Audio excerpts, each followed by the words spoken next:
سبحانك لا علم لنا إلا ما علمتنا إنك أنت العليم الحكيم. أعوذ بالله من الشيطان الرجيم. بسم الله الرحمن الرحيم. الحمد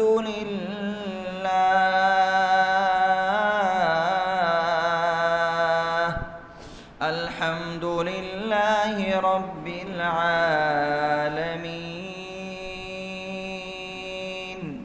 الرحمن الرحيم.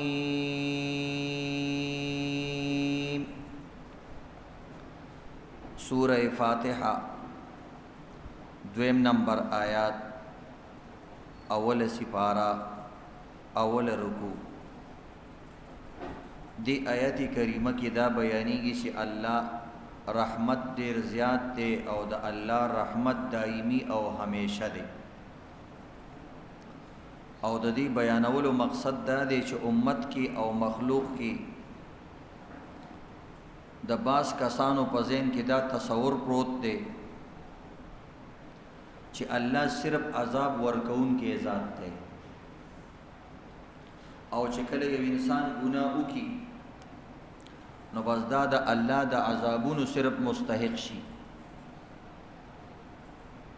نو دا ځان له یو حقیقت دی چې الله رب العزت عذاب ورکي، خود الله رحمت د عذاب نه زیات دی، رحم او کرم زیات دی. نو دیو جن الله رب العزت دوزل ویلی الرحمن الرحیم. نن د دې دویم تفسیر دی. د رحمان او د رحیم نن دویم ورځ د دې تفسیر بیانېږي تاسو ته. الله رب العزت ته د نوم او د رحمت او د شفقت د الله دومره خوښ دی چې الله خپل نوم رحیم ایښی دی، بلکې رحیم نه ارحم الراحمین ایښی دی. رحمان هم د الله نوم دی، رحمت د الله دومره خوښ دی چې د رحمت لفظ نه الله رب العزت ځان له ډېر نومونه ایښي دي. رحمان، رحیم، ارحم الراحمین. بیا د الله دا لفظ دومره خوښ دی چې الله خپل پیغمبر سردار دو جهان لم نوم خید رحیم. کان بالمؤمنین رحیما. وی زما پیغمبرم مؤمنانو سره ډیر د رحم معامله کوي. ز خپلم رحمان ما، رحیم ما، بلکې ارحم الراحمین ما، د ټول رحمت کون کی نه زیات رحم کون کې ما. او بیا صحابه کرام بارکم الله قرآن کې وی رحماء بینهم. زما د پیغمبر چې کم اصلی شاگردان دي او صحابه کرام دي، رحماء بینهم، خپل منځ کې یو بل سره ډېر رحم او کرم کوي او ډېر په یو بل باندې مهربان دي.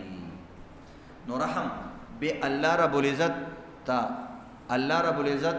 رشتہ داری ډېره خوښه ده. ځکه رشتہ داری کې یو بل سره مینه وي. نو الله رب العزت وایي د رشتہ داری دا لفظ ما د خپل نوم نه جوړ کړی، رحیم. رحیم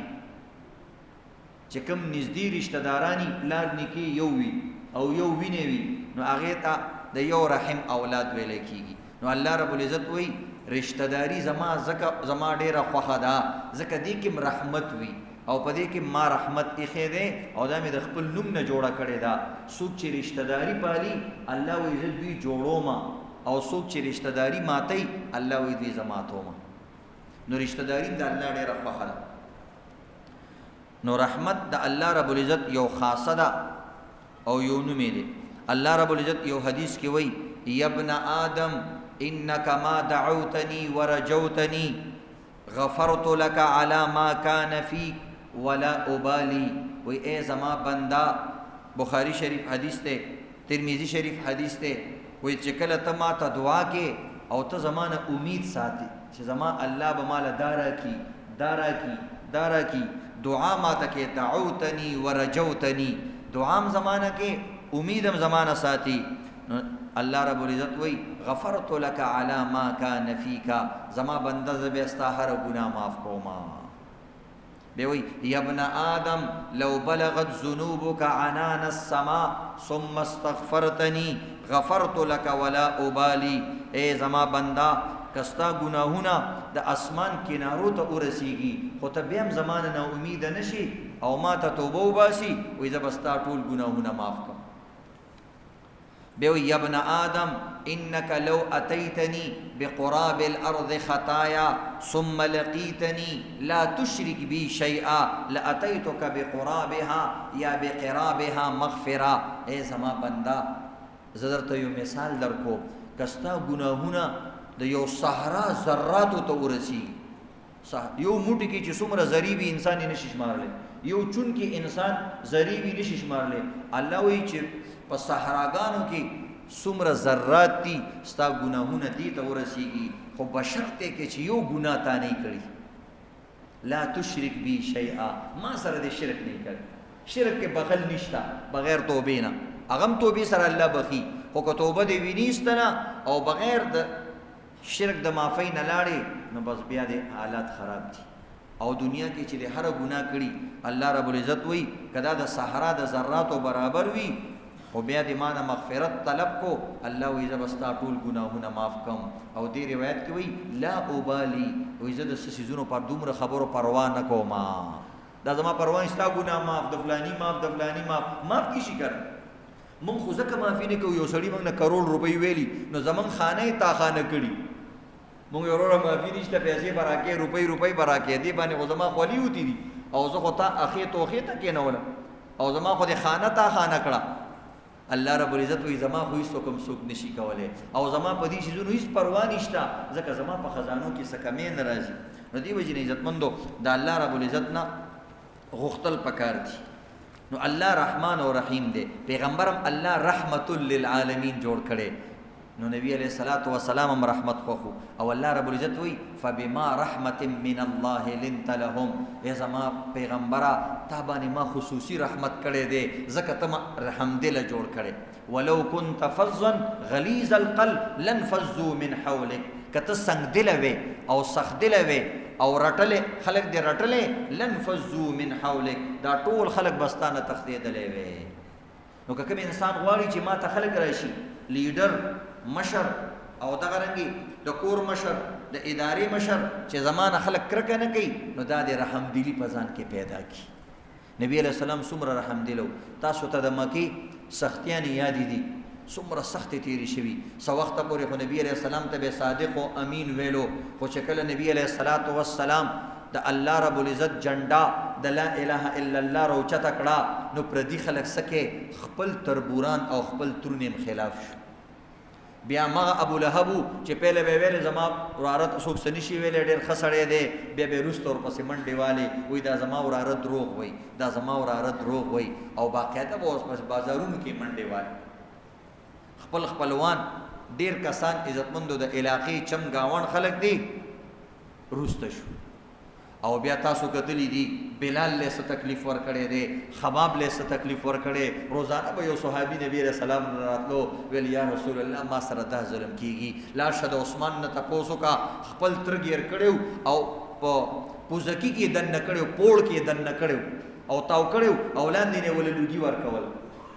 لا شد خباب ملا وګورا عمر فاروق وای دا سملا مان درېدلې وای په ملا کې دغه رنګ غارونه شوی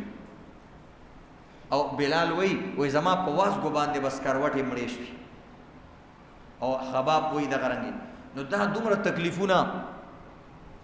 به نبی علیہ الصلوۃ والسلام ته په جنگونو کې کسان ته رسته شوی مختلفو موقعو کې قسم قسم تکلیف د طائف واقعا تاسو ته یاد ده د کانو واقعا تاسو ته یاد ده خو بیا چې کله فتح مکه وشو نبی علیہ الصلوۃ والسلام یو شان سره را روانو نبی علیہ الصلوۃ والسلام سرخ کته کړو عاجزۍ کې را روانو د مغه د مکی خلکو چې نبی علیہ السلام د خپل کور وستیو د خپل درې وستیو د خپل ملک وستیو نبی علیہ السلام چې هجرت کو او یو څو قدمه به واغسته شاته به بیت الله قتل ځکه د پلان نیکه وطن دی او د الله کور دی به د ابراهیم علیه السلام نیکه وطن دی بیت الله ته به قتل او ویلې وی اے بیت الله اے زما کلیا ته په ما باندې ډیر ګرانې لولا اخرجا ما خرجتو کزه په زور نه وی وسته ما هیڅ کله چې کم دیته نه پرې غوسته څومره درد خبرې وی کزه چا په زور نه وی وسته نو اے مکی ته زما دومره خوښه زتا سره مینه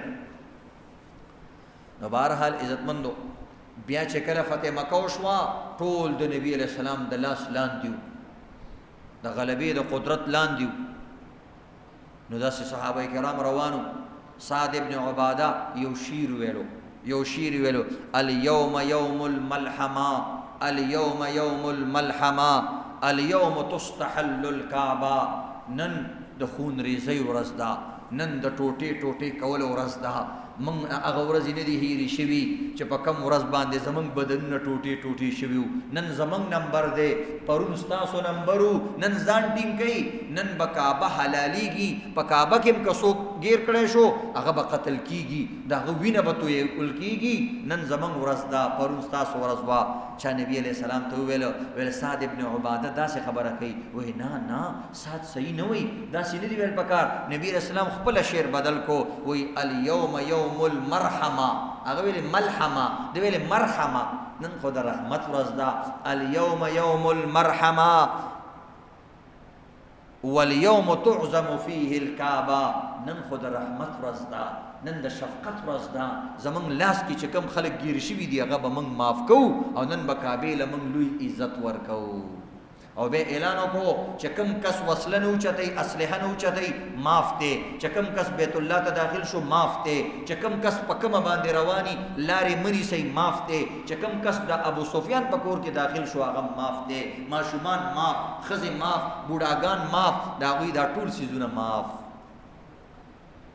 نو عزتمندو هغه ټول تکلیفونه نو نبی اسلام رحمت للعالمین الرحمن الرحیم چې سورۃ فاتحه کې موږ وایو دا موږ ته هر مونځ کې دا تعلیم راکوي چې ځان کې لږ رحمت پیدا کا ځان کې لږ شفقت پیدا کا ځان کې لږ رحمدلی پیدا کا نو بهرحال عزتمندو به نبی علیہ السلام ویلې چې راغون شو خلک ټول نو قرآن وایي يدخلون فی دین الله افواجا و چې دا خبرې خلکو واورېدې چې دا څومره عجیبه پیغمبر دی دا څومره ښکلی دین دی موږ ټول دې کې داخلي بیا نبي علیہ السلام ورته ویلې زما د کلي خلکو ستاسو څه خیال دی زه تاسو سره څه وکړم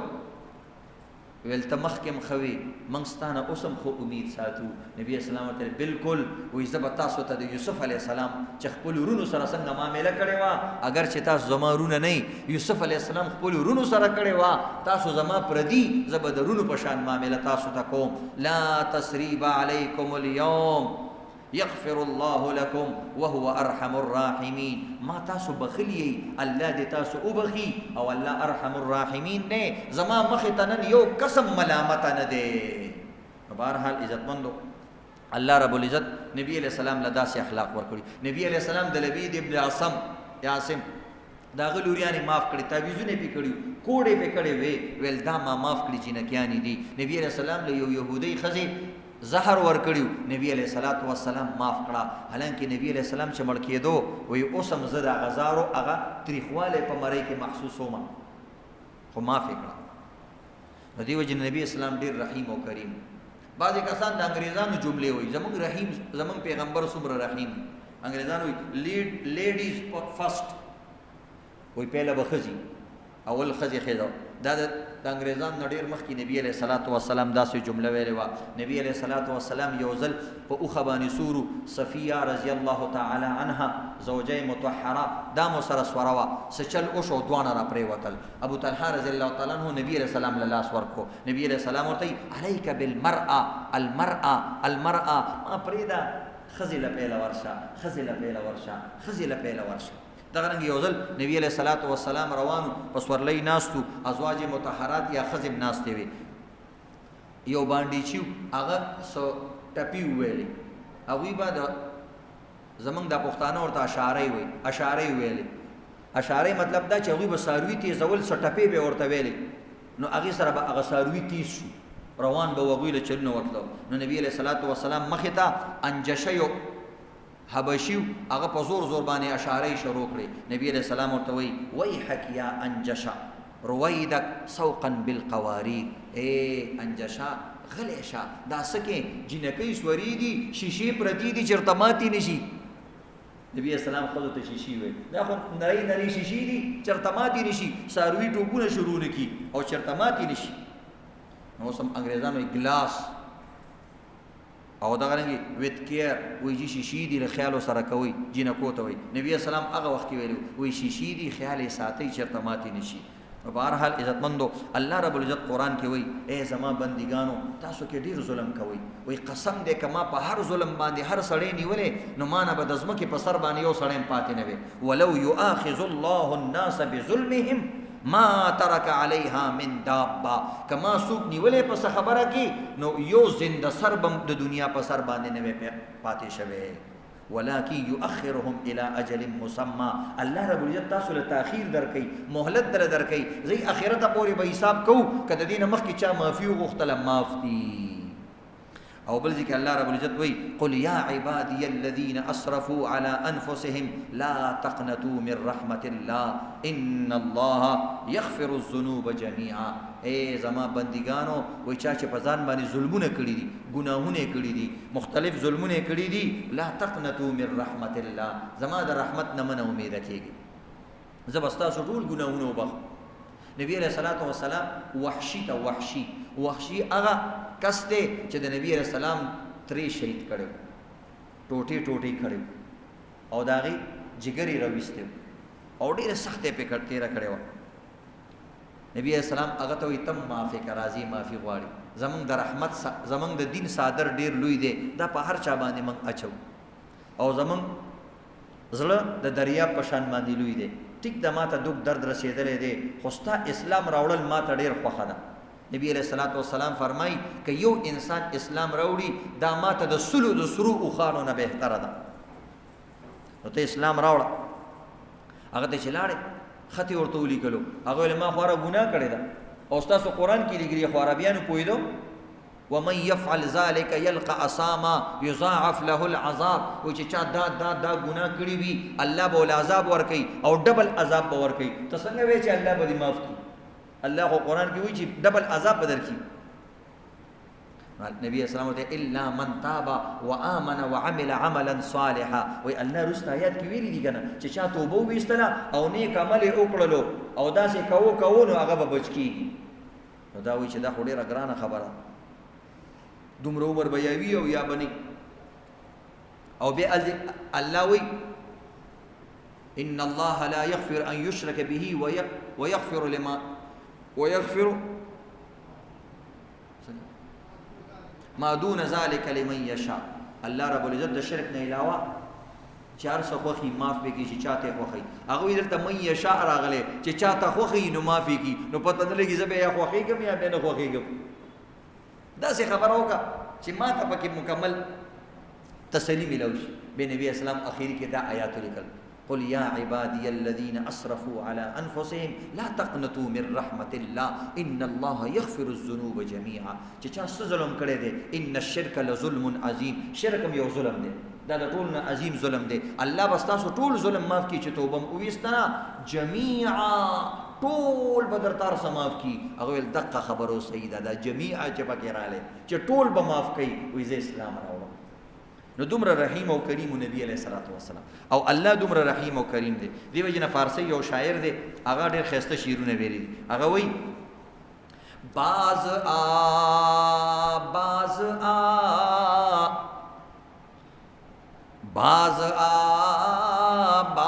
آ ہر آنچ ہستی باز آ راشا زما در تا واپس راشا چې ته صحیح خیر دی واپس راشا باز آ ہر آنچ ہستی باز آ گر کافرو گبرو بت پرستی باز آ کا کافری کا بت پرستی کا آتش پرستی راشا زما کور تراشا ای درگاہ ما درگاہ نومیدی نیست صد بار اگر توبہ شکستی باز آ زما کور کی وې د نا امیدۍ خبره نشتا زما کور داسې کور دی کې نا امیدۍ نشته صد بار اگر توبه شکستی باز آ کسل ظلم دنه توبه ماته شي بیا زما کور ته راشه باز آ زما کور ته بار بار راځه اردو یو شاعر دی هغه ډېر بهترین شعرونه ویلي دي خو هغه ډېر اوږده دي زه درته د هغې نه یو دوه درې ویم هغه وایي گرچہ ہے گناہوں میں گرفتار گرچہ ہے گناہوں میں گرفتار چلا آ وی ته ډېر ګناهونو کې گرفتار یې خو زما بنده زما کور ته راشه گرچہ ہے گناہوں میں گرفتار چلا آ پاس میرے میرے خطا کار چلا آ بخشش میری ہر سمت تجھے ڈھونڈ رہی ہے بخشش میری ہر سمت تجھے ڈھونڈ رہی ہے کیوں مجھ سے گریزاں ہے میرے یار چلا آ وی زما بخشش تا پسې ګرځي وی زما ملګریه چرته زمانہ خپای زما کور ته واپس راشه 100 بار بھی توبہ کو اگر توڑ چکا ہے 100 بار بھی اگر توبہ کو اگر توڑ چکا ہے رحمت میری کہتی ہے کہ 100 بار چلا آ که سل ظلم دې مات کړي نو سل ځله راشه واپس که 200 ځل دې کړي 200 ځل بیا راشه رحمت میری کہتی ہے کہ 100 بار چلا آ مایوس نہ ہو گر میری وعدوں پہ یقین ہے مایوس نہ ہو گر میری وعدوں پہ یقین ہے وعدے کا سچا ہوں ستمگار چلا آ زما وعدوں باندې کې یقین زما وعدی رښتینی دی واپس راشه ډکلے گی تیری عیب میری رحمت جاری تاکہ چې کوم عیبونه دي زما رحمت دومره جاری دی هغه بدل هر څه پټ کی ڈکلے گی تیری عیب میری رحمت جاری مطبول میرا نام ہے ستار چلا آ ستا عیبونه ډیر دي خو زما نوم هم ستار دی ستا ګناهونه ډیر دي زما د رحمت پردې ستا د ګناهونو نه هم ډیرې دي نو دې وجې نه زما طرف ته راشه بیا وایي دو اشک ندامت تیری دوزخ کو بجا دے دو اشک ندامت تیری دوزخ کو بجا دے میں کون ہوں کیا ہوں آنکھوں میں لیے اشکوں کی مجدار چلا آ میں کون ہوں کیا ہوں تجھے ادراک نہیں ہے دیکھا ہی نہیں تو نے رخ یار چلا آ بہرحال عزت مندو اللہ ډیر رحیم او کریم ذات ته د الله در تراتل پکار دی او چې کلم انسان ځان لناستی نو یا الله یا رحمان یا رحیم ویل پکار دی خصوصا هغه کسان چې څه مصیبت کې مبتلا څه تکلیف کې مبتلا څه بیماری کې مبتلا یا مثلا د ښځې حمل دی یا کاروبار کې څه مسله راغلی ده د دې لپاره دا نومونه ډېر خصوصیت سره چې کوم دی زمونږ مشران علما کرام وایي نو دا ذکر به کول پکار دی یا الله یا رحمان یا رحیم یا الله یا رحمان یا رحیم نو الله به خصوصي رحم او کرم کوي او هغه مصیبتونه بدنه لري کیږي الله دې زمونږ مصیبتونه ختم کړي